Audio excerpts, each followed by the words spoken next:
با درود خدمت شما عزیز دلم. عزیزم در خدمت هستم با یک انرژی خوانی دیگه از سری انرژی خوانی های فل رقیب. موضوع این لحظه انرژی خوانی ما این هستش که اعترافات طرف احساسی نسبت به رقیب چی هستش و در مورد رقیب چی فکر میکنه، چه تصمیمی در مورد رقیب داره. با نماید خداوند و یاری کائنات انرژی خوانیمون رو آغاز میکنیم. همین که کائنات هر آنچه که پنهان هست بر شما عزیز دلم همکنون و در همین لحظه آشکار کنه.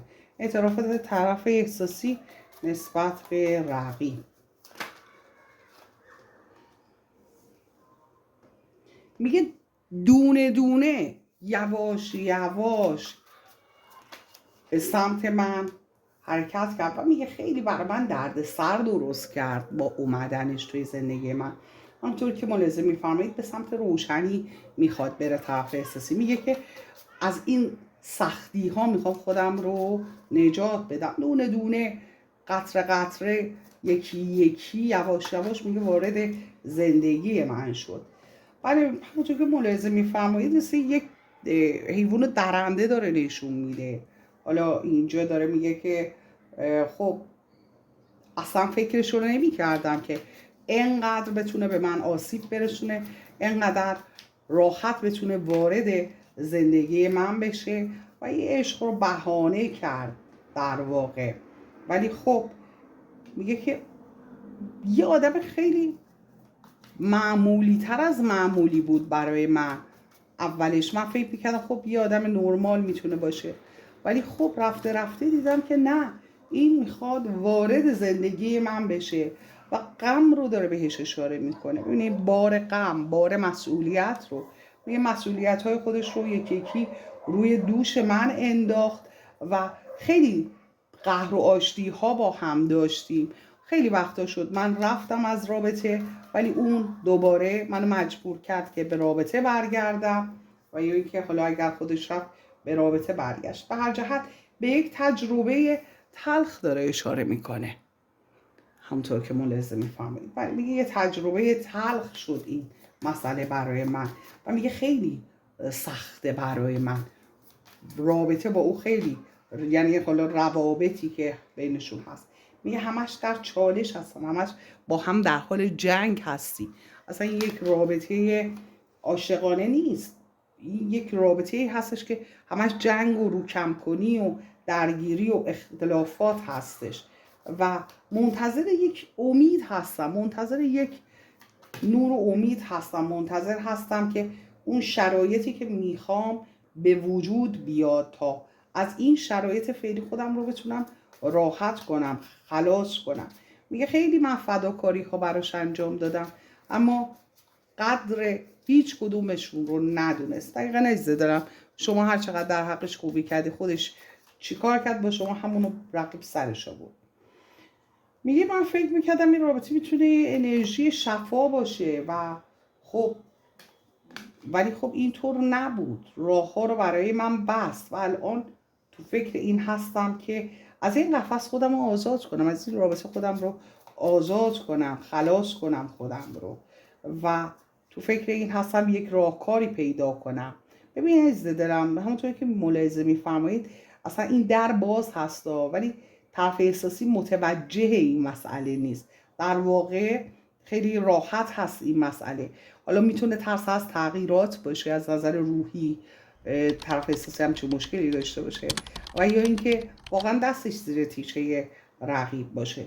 به هر جهت میگه که ذهنم رو خیلی درگیر کرده، میگه خیلی ذهن من رو درگیر کرده، سرم خیلی شلوغ هستش، اعصابم خورده، هر موقع اون بخواد آرامش دارم، هر موقع اون نخواد همه چیز رو به هم میریزه، همه چیز خیلی کند پیش میره. انرژی های منفی رو داره میگه، اون انرژی منفی که رقیب وارد رابطه کرده رو داره میگه. میگه میخوام اصلا رها کنم خودم رو از این فکرها، از این تفکر و از این مشکلات و مسائل و میگه با چند نفر در این خصوص حتی صحبت کردم، مشورت کردم. حالا اگر با شما هم صحبت کرده لطفاً کامنت کنید زدن.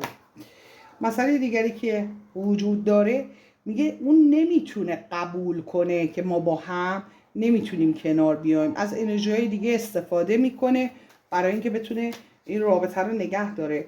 و میگه ولی چه فایده ای داره وقتی من تنها هستم، وقتی نمیتونه اون منو درک کنه، من نمیتونم اون درک کنم، رابطه ای وجود نداره.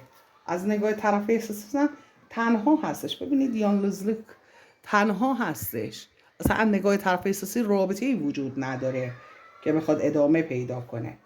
ولی خب رقیب تمام تلاشش رو میکنه، مثل اینکه لج کرده با خودش که حتما دل طرف احساسی رو به دست بیاره، یا حالا میگه عمرمو گذاشتم، جوونیمو گذاشتم، نمیدونم از نظر مالی یه کارایی کردم.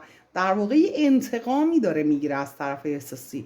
وقتی که مسائلی بجز مسائل احساسی توی یک رابطه هستش و دلیل ادامه و بقای یه رابطه دلایل بجز مسائل احساسی هستش، اون موقع در اونجا میتونیم بگیم که یک انتقام هست موضوع.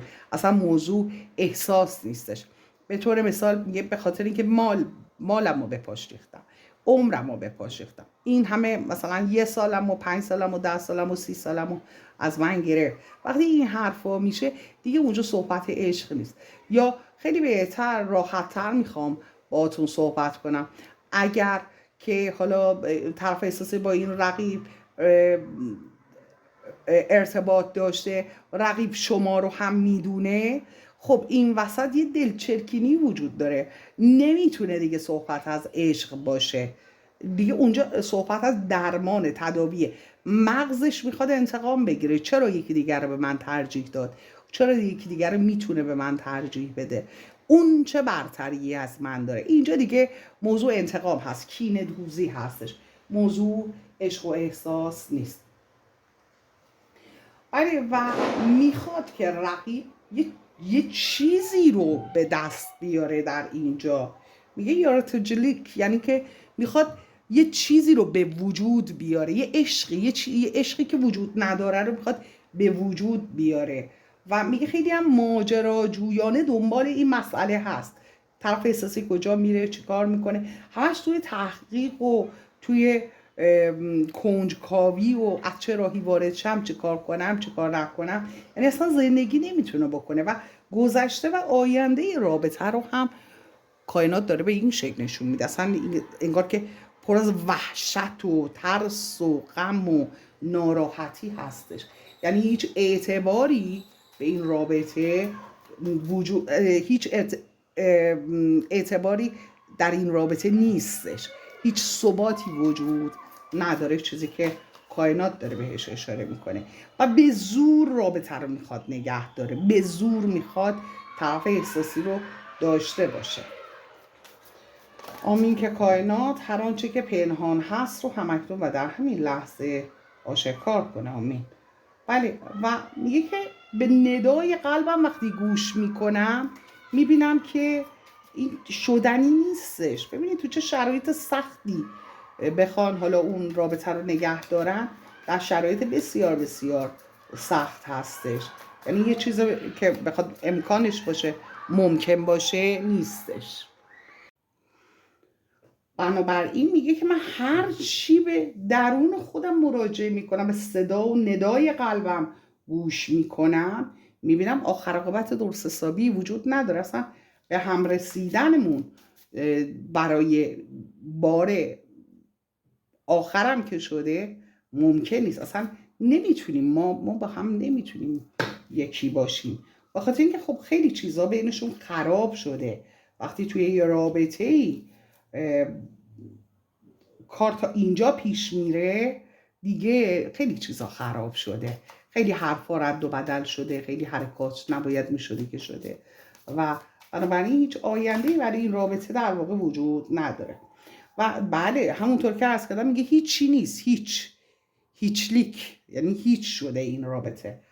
و میگه وقتی به درونم ایچسس، به ندای درونم وقتی توجه میکنم میبینم هیچی دیگه وجود نداره. و میگه که به این شکوفایی فکری رسیدم، من تونستم این رو قبول کنم. اون هستش که قبول نمیکنه. و رابطه بینشون رو هم کائنات خیلی جالب داره اینجا، خیلی دقیق داره نشون میده و میگه که میگه انعکاس رفتار هستش در واقع، یعنی که یه لج و لجبازی رو داره نشون میده. و طرف احساسی میگه این یه رابطه نیست، رابطه یه چیزی که یه آرامشی به آدم بده و اینا، اون مسئله وجود نداره. طرف احساسی میگه و میگه که اون هماهنگی که باید بینمون باشه نیستش، به خاطر که عشقی وجود نداره و میگه خیلی چیزها خراب شده و درست شدنی نیستش. انرژی زیادی گذاشتم میگه از هر نظر، ولی خب فایده ای نداشته. و میگه در نهایت به جایی رسیدم، به مرحله رسیدم دیگه خودم رو رها کردم، میگم هر چی میخواد بشه بشه، هر کاری میخواد بکنه، فقط دست از سر من ورداره. و یک سکوت حاکم هست، یک قهر. اصلا میگه حوصله‌ش رو ندارم، خیلی واضح میگه حوصله‌ش رو اصلا ندارم. آمین که کائنات هر آنچه که پنهان هست رو آشکار کنه. ببینیم دیگه چه مسائلی رو میخواد اعتراف کنه طرف احساسی. ولی میگه همش منو زیر نظر گرفته، زیر ذره بین گذاشته منو، همش به این فکر میکنه من کجام، پیش کیم، کجا رفتم، چه کار میکنم. میگه خود من مهم نیستم، رفتارم هست که براش مهمه. اینکه آیا فرد دیگری رو به ترجیح دادم یا نه، اون براش مهم هست. اینکه منو داشته باشه براش مهم نیست. این برای قلب من رو تصاحب کنه نمیتونه این کار رو بکنه، ترجیح میده وقتشو بذاره جسم من رو تصاحب کنه و منو کنترل کنه. میگه از کنترل کردنش خیلی خسته شدم. بله، و همونطور که ملاحظه میفرمایید ببینید مثل یه ماری هستش که میگه همش در حال انگار توی زندگی منو بررسی میکنه، زیر نظر میگیره، دنبال راهکارهای مختلف هستش و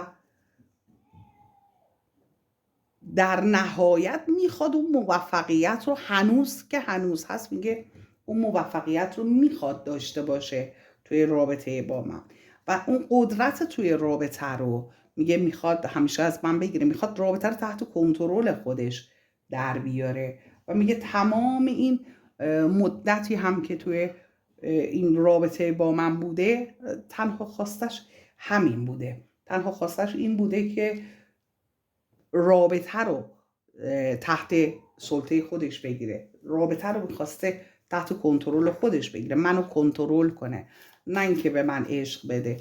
کنترل کردن من و اینکه منو میخواسته به دست بیاره و نتونسته و نمیتونه من رو به دست بیاره. آمین که کائنات هر آنچه که پنهان هست رو همکنون و در همین لحظه آشکار کنه. بله، میخوام یه دونه اگر بشه به ما کارت بده. بله، و چیزی که داره بهش اشاره میکنه میگه که خبرهایی که از این ور اون ور در موردش موقع میشنوم، حرفایی که پشت سرم زده یا کارهایی که میکنه، میگه اینا خیلی برام رنج آور هستش. یعنی توی مسیری حرکت میکنه که نمیتونه به من برسه. اگر خواستش اینه که با من باشه در یک مسیر نیستش با من، در صورتی که میگه باید با من سعی کنه خودش رو هماهنگ کنه. چیزایی که میشنوم به قول معروف بوی خوشی از این اوضاع نمیاد و نمیتونه با من باشه، منتظر یک معجزه هست. میگه خیلی ماه رو داره بهش اشاره میکنه، غم و اندوه، ترس، نگرانی و اینکه حالا میگه میخواد یه معجزه‌ای پیش بیاد، یه معجزه‌ای رخ بده. حالا انرژی منفی رو وارد رابطه میکنه هر چی که هستش، اما موضوع این هستش که میگه حاضر برای اون انرژی منفی، حالا جنبل و جادو و دعا و اینا، بره هزینه کنه، وقت بذاره. ولی اینکه هزینه نمیخواد، حالا نیاز به هزینه این وقت بذاره من رو به دست بیاره، نه، میگه به اون اصلا فکر نمیکنه و همش منتظر یک معجزه هست، یک اتفاق هستش که من دنبال یک رابطه ریشه دار هستم، با ثبات هستم با او، هیچ ثباتی نیستش و دنیا رو داره نشون میده. بله، به دنیا داره اشاره میکنه و دنیای انگار که طرف احساسی میدونه وارد یک کارما شده، میدونه داره اون اشتباهاتش رو توونش رو پس میده. و بله، همونطور که ملاحظه میفرمایید ببینید درخت های پیچیده شدن این راه، این مسئله رو داره بهش اشاره میکنه، پیچیده بودن، پر از موانع بودن این مسئله رو. و این پرنده هم که داره اینجا بهش اشاره میکنه، میگه که خبرهایی هم که میرسه همینطوری پشت سر هم، بعد بیاری پشت سر هم پیچیده بودن، این گره رو باز میکنه یه گره دیگه و خیلی سعی میکنه طرف احساسی که خودش رو این شرایط خلاص کنه. ولی خب رقیب به دنبال یک ریشه هستش، میگه اون به دنبال یک ریشه است ولی این ریشه به جایی وصل نیستش، طرف احساسی میگه. و اینکه میگه احساس میکنه مثلا در تقدیر من نیستش و خیلی اتفاقهایی که افتاده میگه بین من و اون کائناتی بوده، یه چیزهایی که نباید اون میدونست در مورد من فهمیده، اون فهمیده در مورد من نباید فهمیدم در مورد اون. یه چیزهایی میگه که انگار که تمام دنیا دست به دست هم داده بود که این مسئله به اینجا برسه، یعنی نشه، هر کاری که کردیم در نهایت نشد. و بله، موانع رو، کوه ها رو داره بهش اشاره میکنه، ماه رو، موانع و ترس ها، نگرانی ها، یعنی که میگه هیچی اونجوری که خواستم پیش نرفت و با من صداقت نداشت رقیب. طرف احساسی دیدگاهش نسبت به رقیب این هستش. بله، و میگه که خیلی بی تجربه حرکت کردنش، همه چیز رو هوا دیدن و هیچ ثباتی نداشتن، ریشه رو نیومده درست کنه و میگه همه درها رو خودش در واقع برای خودش بستش و خیلی چیزها رو خودش خراب کرد، خیلی چیزها رو میتونستش خیلی قشنگ کنار هم بچینه ولی نتونست و یا اینکه نخواست. به هر جهت میگه در نهایت با من فقط رقابت کرد و به جای اینکه بخواد با من یک رابطه رو شکل بده، اون رابطه رو به اوج برسونه، سعی کرد همش منو عوض کنه و خودش رو ثابت کنه. و میگه همین مسائل باعث شده که رابطه خوب پیش نره. بنابراین یک لج و لجبازی رو داره بهش اشاره میکنه، اصلا وجود یک عشق، یک رابطه عاشقانه، هیچ چیزی بینشون وجود نداره. دوست دارم عزیز دلم، چون تا این لحظه لایک سابسکرایب نکرد، لطفا لایک کن، سابسکرایب کن، از چنل خودت حمایت کن. در نور باشید.